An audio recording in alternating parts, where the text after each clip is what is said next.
Welcome, Dr. James back at Sports Card Insights. Just a short weekend episode. I was overhearing some conversations about lamenting the fact that this year's basketball rookie crop may be disappointing and how that's a terrible thing. So I've labeled this the investment fallacy of the bad rookie crop, the bad rookie class. I don't think that's a determination. It can be predicted, but it can't be known for sure. And so, again, thanks sponsors, Topps Panini Upper Deck, Heritage Auctions, Huggins and Scott Auctions, Mike Stadium Sports Cards, Burbank Sports Cards, ComC.com, as well as Beckett Media, Beckett Grading, Beckett Authentication. All the sponsors are affected by the health of the industry. And I'm not saying, well, it's not a dichotomy. In other words, it's not either you get a great rookie crop or a bad rookie crop. There's any various degrees in between. You can't know, but you're looking for the Zion headliner, the Luka headliner. But if you recall, when you look back, Michael Jordan wasn't even picked number one, and he was highly touted, but you can't know in advance who's going to hit it big and who's not. But what you can do is vote with your dollars when product is being offered. Cases of new basketball product for next year, dealers, breakers, local card shops and distributors can place their orders based on that anticipation. And unfortunately, it's something that can be counterinstinctive. In other words, if less people order, then they'll make less. And therefore, even though the rookie crop may not be as good, if production is quite a bit less, the supply-demand equilibrium may balance out.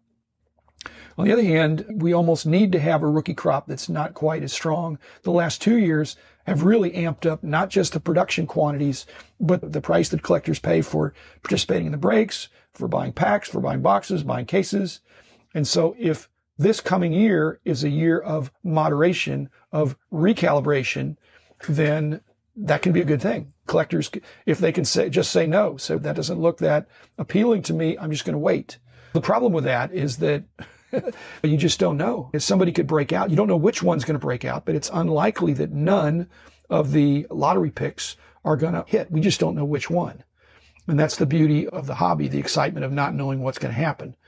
On the other hand, if you take a position in a certain player, that player may or may not make it. And there are plenty of stories of basketball players who were drafted number 1, 2, or 3 overall, the Greg Oden kind of thing, all that were through injury or whatever. So not sure how you want to play that. To me, I don't think collectors are able to take a pass and say, I'm going to pass on this year of basketball. So they are going to jump in. So what's the best way to do it? If you can bet on your hunches of which player or which team is going to have breakout rookies, but you just don't know. And if you put the product away, which more and more people are doing, so I'm going to buy a box or case of this basketball product that Panini is putting out. And since none of the rookies are exciting to me right now, I'm going to put it back and wait. I'm going to buy it. I'm going to put it in my special place at home, and then I'm not going to open it, and I will either open it later or sell it later. Again, I'm not a big fan of leaving too much unopened material on the rack and not opening up. I think the hobby needs the circulation of cards. They need to have an understanding of supply not being artificially diminished by a lot of product not being opened. So I want to see a good ebb and flow. So if Panini's listening, and if this year they do not have price increases and do not have production increases, to me, that might be a good thing. Like I said, I think it's very important for the long-term health of the hobby that that every rookie crop is not going to be immediately better than the one before. That just can't happen.